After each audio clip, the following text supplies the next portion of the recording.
nous avons fait des simulations et je n'ai pas pu vous appeler. Ok, donc là, ça rejoint ce que je disais pour le point 3. Ok, merci beaucoup.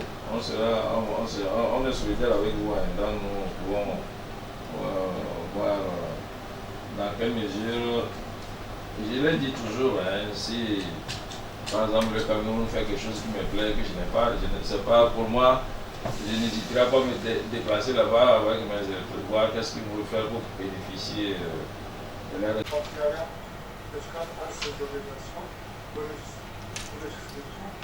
Des États membres. Alors, ce point-là, donc, on va revenir un peu plus en détail avec le point 3 de votre suite. Mais, d'ores et déjà, il faut savoir que officiellement, le président a fait la démarche et on a reçu l'assurance de l'EASA que non seulement ils vont continuer l'étude sous la forme d'un économie révisé avec les élections, mais aussi la prise en charge de la rencontre que nous avons sollicitée, sauf que dans les conditions actuelles, les réunions auront lieu sous forme de visioconférence. Vous savez, les AMAC, c'est les autorités africaines m'engagent de l'avion civil et le Togo a été le président de cette structure, pas ma modeste personne. Donc aujourd'hui, il est prévu qu'à cause du Covid, on ne pouvait pas se déplacer, sinon on avait prévu en marge de la réunion, 64e réunion du comité des ministres, de tenir cette réunion. Et j'ai proposé à ma candidate de président que ces AMAC-là, en vidéoconférence, se tiennent à Lomé, sous ma présidence. C'est ce qui fut fait. Il y avait des points capitaux, c'est-à-dire que l'opérationnalisation des AMAC, Autorité africaine marginale de l'aviation civile, qui regroupe 17 pays de la CEGNA.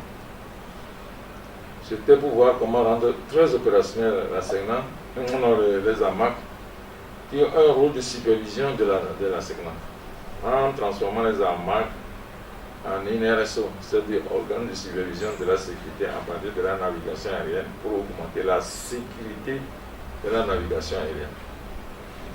Et nous avons dans le point aussi, c'était aussi de voir comment faire pour la formation, le pool des inspecteurs, en commun puisse mettre nos moyens en commun. C'est-à-dire, vous savez, en politique, comme en économie, comme en structure technique, ensemble nous serons forts. Et c'est ça qui a été pour nous. Nous avons décidé de faire une coopération très, très poussée pour s'aider les pays qui sont très avancés en matière de supervision de la sécurité, puis aider ceux qui sont en train d'évoluer.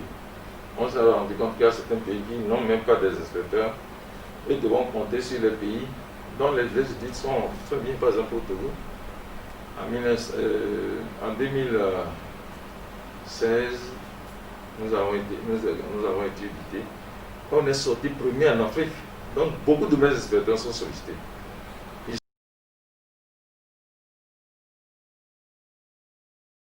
Bon, permettez-moi tout d'abord, avant de faire tout le point, de saisir cette occasion pour remercier le chef de l'État. Il faut être sincère le reconnaître. Il a été le tout premier chef d'État à mettre en place, dès que cette pandémie est arrivée chez nous, le 6 mars, à mettre un comité Covid-19 qui a la charge de réfléchir de comment faire pour limiter la propagation, quelles sont les voies et moyens, et quels sont les moyens à mettre en place. Vous avez vu des avions cargo. Il y a un cargo de 49 tonnes qui était arrivé pour le compte du chef de l'État, où il y avait même les respirateurs que d'autres pays n'ont pas la chance de les avoir. Il en a eu 159. C'est incroyable. Des pays très nantis qui ont demandé, qui n'ont pas pu trouver ne fût-ce que 5 ou 10 ou 15. Et le président, par son aura personnel, a pu avoir ça. Un cargo de matériel de lutte contre le Covid. C'est ça qui a servi même à équiper donc le CHR, qui a permis maintenant d'hospitaliser les gens sans problème. Donc il y a ça. Il y avait les masques, les gants, tout ce qu'on utilise, le chloroquine, tout ce qu'il fallait pour lutter efficacement contre cette pandémie. Voilà, ça ne servait par avion. Maintenant, vous savez, toutes les frontières aériennes ont été fermées. Toutes les frontières aériennes ont été fermées pour éviter la propagation de ce virus. Et je vous assure qu'une nouvelle arrogance comme celle-ci-là, ça fait mal au cœur. Quand vous voyez les avions qui sont arrêtés, ça ne vole pas. Mais nous avons continué à travailler. Il y a des procédures édictées par l'OAC, des procédures édictées par le gouvernement, par exemple les mesures barrières, ce qu'il faut faire pour éviter la propagation de ce virus. Je vous rappelle que jusqu'aujourd'hui, ce virus n'a pas de médicaments. C'est seuls les gestes barrières qui vont nous sauver. Alors, donc au niveau de l'aéroport, qu'est-ce qu'il faut faire avant que les gens voyagent? Qu'est-ce qu'il faut faire pour que ceux qui arrivent, en arrivant, n'augmentent pas le taux de la pandémie? C'est ça qu'on a travaillé patiemment. Il y a deux aspects. L'aspect aéroportier et l'aspect des aéronefs, des avions.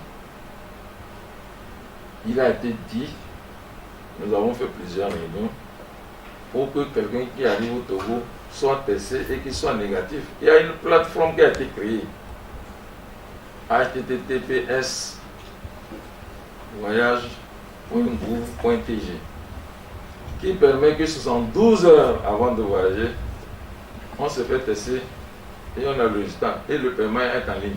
Mais beaucoup se plaignent qu'ils n'ont pas les contacts. Non. Les contacts, ils sont. Mais, pour l'instant, on a mis un code. Parce qu'il ne s'agit pas de laisser comme ça, puisqu'on était en train de finaliser. Ce n'était pas fini. On ne peut pas envoyer ça, les gens vont commencer à poser le prix. Est-ce que le prix du test, qu'est-ce qu'on fait ici, qu'est-ce que c'est que le code QR, qu'est-ce que ça veut dire Togo Safe? Il fallait finir tout ça. Vous ne pouvez pas larguer sur la plateforme. C'est l'information qui était en train d'être améliorée. Ça a été ce milieu de saisie que j'ai saisi pour remercier madame le ministre de l'économie numérique, madame le ministre des Transports, qui ont fait du travail remarquable. Au jour d'aujourd'hui, la plateforme est faite, elle est prête. Et il suffirait d'enlever le code et vous l'aurez avec toutes les informations. Ça, c'est un. Deuxièmement, d'où les gens partent, il faut que ce soit désinfecté. Les aéroports doivent être désinfectés. À bord de l'avion, tout le monde doit avoir le masque. Il faut que l'aéronef aussi ait un système nouveau de circulation d'air toutes les 2 minutes pour désinfecter les passagers à bord. Il fallait mettre ça. Maintenant, à l'arrivée à Lomé, pareil. Nous devons avoir un appareil de désinfection des gens qui rentrent. Tout le monde porte les masques. Il y a des systèmes de formalité. Ce n'est plus possible de se toucher. On a défini un système. On met les trucs dans un plastique, qu'on fait passer. Donc c'est tout, il fallait tout. On n'improvise rien. En aviation, ce n'est pas qu'on fait comme des choses au hasard. On se réfère sur des documents, des textes avant de le faire. Nous avons fait ça. Nous avons formé le personnel, l'immigration, les hôtesses.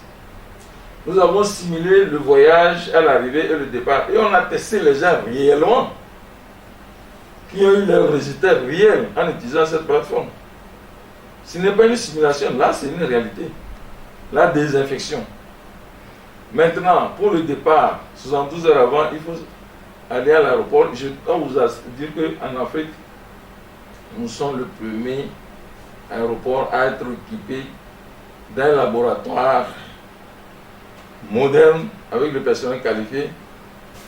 Nous avons fait des marquages, nous avons placardé des affiches. Il y a sur le réseau en boucle les messages qui passent de tout ce qu'il faut faire pour éviter d'attraper le coronavirus, les comportements. Pareil, les bus, la distanciation à bord. Donc tout ça, ce n'est pas un hasard. Ça doit obéir aux normes de sûreté et de sécurité à l'échelon mondial. Et nous voulons qu'en ouvrant très bientôt notre aéroport, que ce ne soit pas une occasion d'augmentation de la pandémie de façon exponentielle. Tout le monde, ils sont soumis en confinement. Cette procédure va être révolue bientôt. Ils sont soumis au confinement. On les prélève. Quand vous arrivez, on vous prélève à l'aéroport. On vous teste. Et si vous êtes positif, c'est une chance pour vous qu'on vous détecte parce qu'on vous amène en même temps en consignation avec traitement. On a accueilli ceux qui les Togolais qui ont cherché à repartir parce qu'on les a renvoyés de là où ils étaient, ils n'avaient pas les moyens. Le président, vraiment, dans son geste de père de famille Magnani, a autorisé qu'ils rentrent. Et quand ils sont revenus, on les a testés. On a mis des véhicules, des bus VIP, accompagnés par les forces de sécurité. Et ça s'est très bien passé. On les a mis d'autres dans au bar, d'autres hôtels d'Ibis. Et ceux qu'on teste qui sont positifs, on les amène au CHR. En est-il de même? Récemment, on sait que le chef de l'État a voyagé et il était avec une délégation ministérielle. Est-ce que, à leur retour, toute cette délégation a été... Est-ce que vous comprenez pourquoi on met les gens en confinement? C'est pour leur bien. Ils ne savent pas s'ils sont positifs ou négatifs. Donc on les prélève, il faut les mettre quelque part pour analyser le test, pour voir s'ils sont positifs ou négatifs. Si on ne le faisait pas, ceux qui sont positifs, mais ça va être une explosion. Les personnes, quand ils arrivent, vont contaminer leur famille. Et après, leurs familles vont contaminer leurs parents, leurs oncles, on ne pourrait pas maîtriser. Et les gens sont contents parce que ceux qui étaient positifs sont traités, sont guéris. Ça, c'est un. Deuxièmement, ce que nous voulons faire, pour ce que les autorités nous vont nous instruire de le faire, c'est que maintenant, avec l'ouverture, on ne parle plus de quarantaine. Quand on mettait les gens en quarantaine, qu'est-ce qui se passait? C'est 50 000 francs par jour. Ils font 14 jours, ça fait 500 000. Mais, ils payent que 500 000. Les 200 000 sont supportés par le gouvernement. Et ça, c'est à cause du chef de l'État. Et les 500 000 qu'on paye, ce n'est pas au gouvernement qu'on paye, c'est aux hôtels. Ils sont logés, ça c'est leur logement qui fait 50 000 francs par jour, mais ils sont logés, nourris. Ils mangent matin, midi, soir. Et ils sont logés. Et au départ, c'était pris. Tous les 500 000 étaient complètement pris par l'État. C'est maintenant que, vraiment, vu l'accroissement exponentiel des dépenses, on a pensé que l'État ne pouvait supporter que 200 000 sur 700 000. Ça, c'était la position des rapatriements, je dis bien. Pour l'ouverture, ça ne c'est pas pareil. Les gens, avant d'arriver à Lomé, doivent être testés négatifs. C'est-à-dire qu'ils doivent s'inscrire sur la plateforme 112 heures avant. On ne demande pas que de l'extérieur qu'ils soient testés par notre laboratoire. Ils auront un test là-bas. Ils arriveront négatifs. Vous voyez, on réduit le risque de l'expansion de la pandémie. Ils arrivent, on les prélève. Et quand on aura les résultats négatifs, on ne les confine plus. Ils seront donc, si vous voulez, confinés chez eux. Et 24 heures après, on a le résultat. Si le résultat est négatif, tant mieux. Et c'est ce que nous souhaitons pour nos compatriotes. S'il est positif, on viendra vous chercher pour vous amener en confinement. Voilà la grande approche. Et ceci, il y aura ce qu'on appelle le QR, Togo Safe. C'est toujours pour le bien des passagers. Parce que si tu arrives et que tu es négatif, c'est tant mieux. Si tu vas te mettre en contact avec quelqu'un de positif, on le saura. Et on dit attention, vous avez été en contact avec un homme positif, mettez-vous confiné chez vous. Parce que c'est pour vous-même et pour votre famille. Vous allez revenir contaminer votre famille, c'est ça que vous voulez? Ça, c'est un. Deuxièmement, quand vous arrivez avec un test négatif et qu'on vous laisse rentrer chez vous, le lendemain, vous venez confirmer que vous êtes vraiment négatif, c'est tant mieux pour vous. C'est ça que nous voulons. Nous voulons que les hôtels puissent repartir. Il faut, le secret, c'est le respect absolu à 100% des mesures barrières. On ne le dira pas assez. Les mesures barrières. Il y a des gens qui disent, oh, le masque, ça m'étouffe. Quand je mets ça, je respire difficilement. Entre mourir et respirer difficilement, toi-même, tu choisiras de mourir, toi qui es en train de m'interroger là.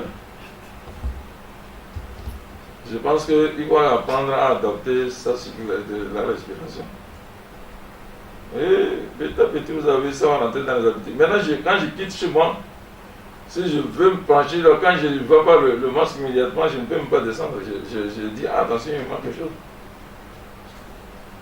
La distanciation contribue aussi. C'est dommage quand on voit encore certains jeux qui sont en train de jouer au ballon sans masque.